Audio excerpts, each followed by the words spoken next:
Dans cette formation Excel, nous proposons de bâtir un modèle portable et automatisé comme toujours, en fonction des notions que nous avons apprises au travers des différentes formations Excel qui permettent à toute municipalité d'effectuer un suivi et une gestion des subventions qu'elle accorde chaque année à différentes associations de la région en fonction des décisions qui ont été statuées par le conseil municipal. Dans ce tableau, que vous pouvez télécharger sur le site bombache.fr de manière à refaire ensemble les manipulations, vous constatez que sont listées dans la première colonne, colonne A, les associations par leur nom. En colonne C figurent les subventions qui ont été allouées pour chacune au cours de l'année 2016. En colonne B figurent les demandes actuelles réalisées par chacune des associations pour l'année suivante. Dans certains cas, les demandes ont progressé, dans d'autres cas, elles sont équivalentes à l'année précédente. L'objectif est de pouvoir appliquer des majorations de subventions de manière à aider ces associations en fonction donc des décisions prises par le conseil municipal et des demandes tantôt lorsqu'elles sont supérieures, tantôt lorsqu'elles sont équivalentes. Si elles sont supérieures, nous considérons qu'effectivement l'association a grossi et donc il est nécessaire de l'aider encore plus. Si bien que il s'agit dans un premier temps de réaliser un calcul en fonction d'un critère dans la première colonne, celle qui nous est proposée, la colonne en valeur. Comme toujours, la méthode que je vous propose, la plus efficace, consiste à présélectionner l'ensemble des cellules à calculer. Et nous allons initialiser ce calcul avec le symbole égal, sachant que par défaut, la première cellule active dans une plage est tout simplement la première cellule de la sélection. Nous allons donc bâtir le calcul comme s'il s'agissait simplement de cette cellule, la première. L'objectif du raisonnement consiste donc à dire, selon les indications du panneau de contrôle, que si la demande pour l'année 2017 est supérieure à l'année 2016, dans ce cas, nous allons tout simplement majorer la subvention de l'année 2016 de 15% et dans le cas contraire seulement de 8%. Nous pourrions d'ailleurs faire le raisonnement inverse, c'est-à-dire poser un autre critère, ce que nous allons faire grâce à la fonction ci, qui, je vous le rappelle, lorsque nous ouvrons la parenthèse, demande 3 arguments. Le critère à vérifier, en général une cellule dont on compare la valeur avec une donnée numérique ou une autre cellule. Quoi faire lorsque le critère est vrai, un calcul par exemple, et quoi faire lorsque il n'est pas vérifié, un autre calcul. Ce critère pourrait consister à vérifier, puisque c'est une des contraintes du panneau de contrôle, si la demande 2017 est égale à la subvention qui avait effectivement été accordée en 2016. C'est bien ce qu'indique la première contrainte du panneau de contrôle. À ce moment-là, donc, nous en déduisons que la subvention que nous allons allouer consiste à considérer l'ancienne subvention, celle de l'année précédente, que nous allons majorer de 8%. C'est normal, c'est une indexation naturelle, puisque les années passent et la municipalité souhaite aider les associations toujours un peu plus chaque année.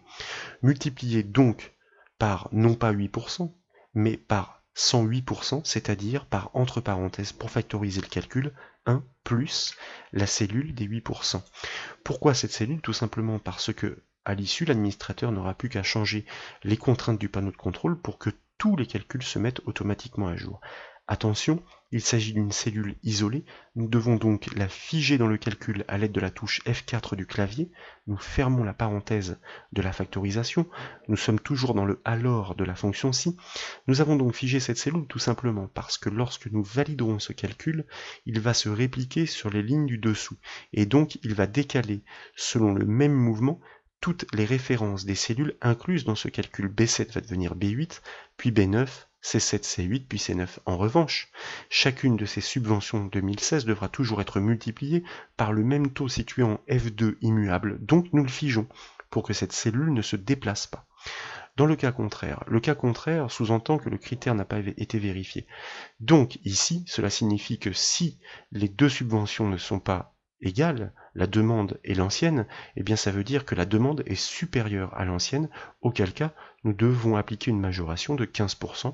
Le calcul est identique, seule la cellule du taux change, donc c'est de nouveau C7 que nous saisissons puisque nous ne pouvons plus la cliquer car notre formule dépasse, multiplié par, entre parenthèses pour factoriser, cette fois-ci 115%, ou plutôt 1 plus la cellule des 15% pour que le calcul reste bien dynamique, bâti uniquement sur des variables. F4, pour la même raison, afin de figer cette cellule dans le calcul, nous fermons la parenthèse de la factorisation et surtout, nous n'oublions pas de fermer la parenthèse de la fonction si. À l'issue, nous validons le calcul par contrôle-entrée pour qu'il se réplique en même temps sans devoir tirer la poignée sur l'ensemble des cellules présélectionnées. C'est une technique qui est très intéressante. Par contre, en termes de subvention, nous pourrions définir que les décimales ne sont pas nécessaire dans la mesure où nous n'allons pas allouer une subvention par exemple de 189,75 €, mais plutôt de 190 € ou de 189 €. Donc nous choisissons par la même occasion d'arrondir les résultats du calcul retournés par le critère de la fonction si. Si bien que, puisque nos cellules sont toutes sélectionnées de nouveau, nous enfonçons par exemple la touche F2 du clavier pour pouvoir accéder à la saisie du calcul, nous pourrions le faire aussi bien depuis la barre de formule, afin de l'inclure dans une fonction arrondie qui va permettre tout simplement de nous débarrasser des décimales. La fonction arrondie, nous pourrions d'ailleurs choisir d'utiliser à la place arrondi inf pour arrondir au nombre inférieur ou supr pour arrondir au nombre supérieur. Ici, la fonction arrondie va choisir en fonction de la valeur à laquelle nous sommes. Par exemple, 189,8 sera arrondi à 190, alors qu'un 189,4 va être vraisemblablement arrondi à 189. La fonction arrondie demande deux arguments. Le premier, après avoir ouvert la parenthèse, qui est le nombre à arrondir, et puis nous allons placer le point d'insertion à la fin de la formule si pour ajouter un point-virgule afin de basculer dans le deuxième argument de la fonction arrondie, NO chiffre, c'est-à-dire le nombre de décimales que nous souhaitons conserver. Comme nous l'avons dit, 0, nous voulons des arrondis parfaits, car il s'agit de subventions, pas de centimes d'euros ici, et nous revalidons ce calcul pour constater que nous obtenons en effet des résultats plus propres, plus simples à lire, et plus cohérents forcément. Donc nous voyons qu'il y a déjà un écart entre les subventions allouées en fonction des différentes associations qui se proposent et en fonction des demandes qu'elles ont effectuées, des taux de majoration qui ont été statués par le conseil municipal. Le calcul suivant qui est proposé consiste, pour faire ressortir des valeurs remarquables afin de faciliter la lecture transversale de ce modèle portable, donc de calculer les ratios, c'est-à-dire les parts de pourcentage de chacune des associations en fonction de leur subvention par rapport à la somme des subventions allouées. Ainsi, il sera plus facile de savoir si certaines associations, en fonction de ce taux, seront lésées par rapport à d'autres. Pour réaliser ce calcul, la première chose à faire consiste tout d'abord à calculer la somme des subventions. Donc, nous présélectionnons l'ensemble des cellules à sommer. Nous montrons à Excel où poser le calcul pour pas qu'il n'y ait d'ambiguïté. Nous pourrions cliquer sur le bouton somme automatique ou bien réaliser son raccourci clavier associé, ce que nous allons faire, Alt égal. Et comme nous avions présélectionné toutes les cellules à sommer plus celles du calcul à poser, pas d'étape intermédiaire, Excel pose directement la somme de ces subventions. En ce qui concerne donc le calcul de ces ratios, qui consiste en une division de la subvention en cours par la somme des subventions pour savoir quelle est la part de chacun, eh bien, nous allons réaliser cette division en présélectionnant comme toujours d'abord l'ensemble des cellules du calcul, en initialisant par le symbole égal le calcul sur la première comme si de rien n'était, pour intégrer la première valeur à diviser, celle de la première subvention réellement proposée pour 2017, à diviser par la somme de ces subventions pour connaître le ratio. Bien entendu, lorsque nous allons répliquer ce calcul sur les cellules du dessous, nous allons donc nous déplacer de ligne en ligne, comme tout à l'heure, eh bien, Excel va déplacer les références de ce calcul. Il ne va plus diviser D7, mais D8, puis D9, puis D10. Mais par contre, chacune de ces subventions devra toujours être divisée par D17. Donc, nous figeons D17 dans le calcul pour que cette cellule ne se déplace pas en même temps que nous allons le répliquer. Puis nous validons ce calcul par contrôle-entrée comme toujours pour pouvoir obtenir l'ensemble des résultats sur l'ensemble des cellules présélectionnées et constater d'entrée de jeu qu'effectivement il y a un écart important entre les plus grosses associations qui représentent par exemple pour bioculture a elle seule 28% des subventions allouées, alors que la première, par exemple, la Cagnotte Saint-Jean, ne représente que 2% des subventions allouées par la municipalité. Il y a donc un écart qui est très important. Vous voyez qu'il y a des valeurs remarquables qui ressortent déjà de notre petit modèle portable que nous sommes en train de concevoir. Pour la même raison que précédemment, nous souhaiterions alléger la lecture de ces résultats. Comme il s'agit de pourcentage, c'est-à-dire d'ordre de grandeur de ratio, nous souhaiterions limiter les décimales à une décimale. Par exemple, plutôt que 2,37, nous souhaiterions afficher 2,4. Attention néanmoins, nous allons bien utiliser la fonction arrondie, mais nous n'allons pas limiter à une décimale, mais en réalité 3. Parce que par exemple, 2,37 est l'équivalent de 0,0237. Donc le 3 de 237, 2,37 est en troisième position. Nous allons donc arrondir ces résultats à 3 décimales pour n'en conserver qu'une au format pourcentage. Nous accédons de nouveau à la saisie du calcul en enfonçant la touche F2 du clavier comme précédemment, car toutes les cellules étaient encore sélectionnées. Nous replaçons le point d'insertion après le symbole égal, nous tapons le nom de la fonction arrondie, nous ouvrons la parenthèse pour inclure la division dans ces arguments, et nous allons nous positionner par exemple depuis la barre de formule, si des fois nous avons des difficultés à atteindre la fin, directement à la fin du calcul pour ajouter le point virgule afin de basculer dans l'argument du nombre de décimales, et comme je vous l'expliquais précédemment, cette fois-ci nous arrondissons le résultat à 3 décimales à cause des pourcentages. Et nous revalidons le calcul par contrôle-entrée pour le répliquer en cascade sur l'ensemble des cellules du calcul, et pour vous confirmer ce que je vous disais précédemment avec les références absolues, constatez que ce calcul va bien diviser la subvention située en D14 toujours par D17 qui, elle, ne s'est pas déplacée, bien que le calcul soit répliqué de ligne en ligne grâce aux références absolues. Toujours pour avoir des résultats synthétiques, statistiques, le tableau propose ensuite, le tableau modèle, de calculer l'évolution qui a effectivement eu lieu entre la subvention de 2016 et puis la proposition de 2017. Une évolution consiste à calculer l'écart entre la valeur de fin 2017 et la valeur de début 2016, le tout divisé par la valeur de début pour avoir un résultat en pourcentage. Donc il s'agit de présélectionner la plage, de débuter le calcul par le symbole égal comme toujours, et puis nous allons tout de suite factoriser, et je vais expliquer pourquoi, le calcul de la différence qui consiste donc à prendre tout d'abord la valeur de fin, c'est-à-dire la proposition 2017, moins la valeur de début, c'est-à-dire la subvention 2016.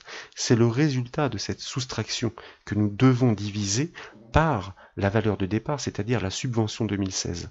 Comme la division est prioritaire sur la soustraction, pour que le résultat soit réellement divisé, nous devons le factoriser, l'inclure dans des parenthèses.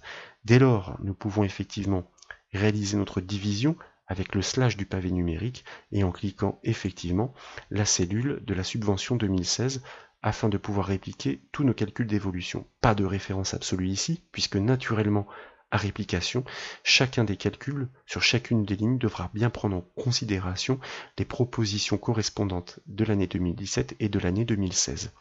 Nous pouvons donc valider et répliquer par contrôle-entrée comme toujours pour obtenir l'ensemble de nos résultats que nous pouvons considérer comme cohérents d'entrée de jeu puisqu'ils sont soit aux alentours de 15%, soit aux alentours de 8%, correspondant donc et cohérent avec la majoration statuée par le conseil municipal. Pourquoi néanmoins des écarts? Tout simplement parce que nous avions arrondi les résultats intermédiaires des propositions 2017 avec la fonction arrondie, qui tantôt, selon la position de l'unité de décimale, se trouvait plus proche de la borne supérieure, tantôt plus proche de la borne inférieure, ce qui explique que des fois le décalage est positif, parfois le décalage est négatif, néanmoins nous sommes cohérents. Le dernier calcul à réaliser est fort intéressant parce que il permet de faire ressortir un classement des subventions attribuées. Ça veut dire, écrit noir sur blanc, quel est celui qui a obtenu la plus grosse subvention et celui qui a obtenu la plus faible subvention. Et nous pourrons utiliser ces résultats pour faire ressortir l'intégralité des lignes en couleur de façon dynamique afin d'attirer l'œil de l'administrateur, puisque, je vous le rappelle, il n'aura plus qu'à changer d'une année sur l'autre les nouvelles demandes pour que tous les calculs se mettent à jour et que, instantanément, toutes les autres propositions, évolutions, parts de pourcentage et classements puissent révéler les progressions enregistrées, éventuellement les différents écarts et éventuellement aussi les associations qui auraient pu être lésées. Pour effectuer un classement, si nous considérons par exemple que l'association qui a obtenu la plus grosse subvention est celle qui arrive en tête, en position 1, eh bien nous devons utiliser la fonction rang d'Excel. Nous présélectionnons la plage de cellules comme d'habitude, nous débutons le calcul par le symbole égal, suivi du nom de la fonction, rang ici en l'occurrence, pour faire un classement. Cette fonction rang demande 3 arguments, le dernier étant facultatif. Le premier argument est la cellule ou le nombre pour lequel nous souhaitons définir le classement. Il s'agit des subventions, donc nous souhaitons savoir en quelle position se trouve la subvention de l'association La Cagnotte Saint-Jean. Donc nous sélectionnons sa cellule. Pour effectuer un classement, c'est comme un élève dans une classe, ce classement se fait par rapport à tous les autres élèves. Et bien ici, le classement de cette subvention va se faire par rapport à toutes les autres subventions. La référence n'est ni plus ni moins qu'un tableau ou une colonne, donc nous resélectionnons l'ensemble des subventions en incluant la subvention que nous avions elle-même définie dans le premier argument de la fonction, puisqu'elle fait bien partie du classement. Pour les mêmes raisons que celles évoquées à plusieurs reprises précédemment, comme nous allons répliquer ce calcul sur les lignes du dessous, les références des cellules vont être déplacées. Par contre, bien que effectivement il faille considérer pour les autres associations les propositions qui leur correspondent respectives, eh bien ce classement devra toujours être fait par rapport à la même plage de cellules, l'ensemble des subventions. Les bornes de cette plage ne doivent donc pas se déplacer. Avec la touche F4 du clavier, nous figeons donc les bornes de cette plage, constatez que la cellule D7 ainsi que la cellule D16, la fin de la plage, sont bien figées. Point virgule, nous arrivons au dernier argument de notre fonction rang. Nous pouvons choisir un ordre croissant ou décroissant. Si nous considérons par exemple que la valeur la plus importante doit être classée numéro 1, alors nous allons choisir un ordre décroissant, 0, c'est notre cas. Si nous considérons en revanche que la plus petite des valeurs est considérée comme la première, à ce moment-là, nous allons choisir un ordre croissant et il s'agira d'indiquer le paramètre 1. Nous fermons la parenthèse de la fonction rang, nous la validons et la répliquons avec le raccourci CTRL-Entrée pour constater, et que c'est sans appel, nous avons des valeurs qui sont très indicatives et parlantes et qui confirment d'ailleurs ce que nous avions vu avec les résultats intermédiaires. En effet, Bioculture est bien la première des associations à être subventionnée avec le montant le plus important.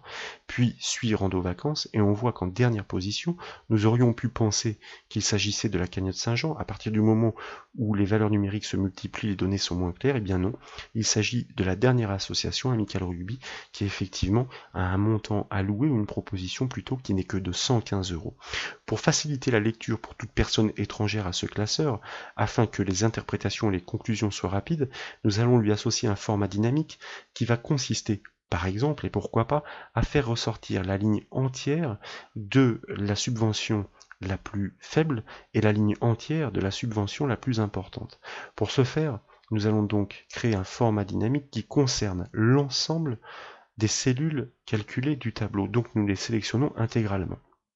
Puis, nous allons dérouler dans le ruban accueil le bouton mise en forme conditionnelle, et comme il s'agit d'un calcul un peu particulier pour déclencher un format dynamique, une mise en valeur dynamique, nous allons directement pointer dans la liste sur Nouvelles règles. Et dans la boîte de dialogue qui apparaît, nous allons choisir instantanément la dernière rubrique, utiliser une formule. Puis nous cliquons dans la zone de saisie pour pouvoir bâtir notre formule. L'objectif ici est de dire tout simplement que si dans les valeurs qui sont ici scrutées, eh bien la valeur est la plus grande de toutes, à ce moment-là nous faisons ressortir la ligne entière qui la concerne en couleur, avec une couleur de remplissage et éventuellement une couleur de police, et nous rajouterons par la même occasion une autre règle pour faire ressortir la plus faible. Donc, pour bâtir la formule, eh bien, nous Commençons comme toujours avec le symbole égal, et nous allons considérer comme pour une formule que dans une plage de sélection, c'est la première cellule qui fait office de référence, en l'occurrence le premier classement, celui-ci. Mais il doit se déplacer, puisque le format conditionnel va bien devoir analyser tour à tour les valeurs des cellules situées en dessous. Mais seul le classement nous intéresse pour pouvoir mettre en forme le reste.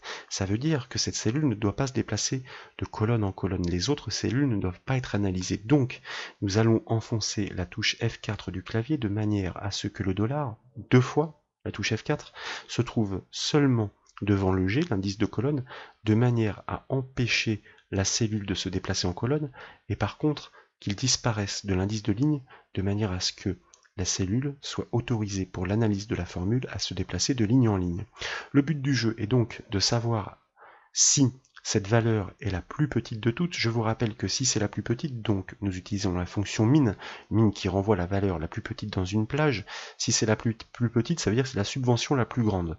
Donc nous la ferons ressortir, par exemple, avec des couleurs, on va dire, d'espérance verte, pourquoi pas. Enfin, nous allons voir. Min de quoi? Par rapport à une plage de cellules. La plage de cellules de tous les classements. Nous la sélectionnons intégralement. Et cette fois-ci, nous respectons ce que nous indique le format dynamique, à savoir que la plage est bien naturellement figée. Effectivement, il s'agit d'une plage de référence pour la comparaison de chacune des valeurs. À ce moment-là, si la valeur scrutée est bien la plus petite de toutes, nous savons que c'est la subvention la plus importante.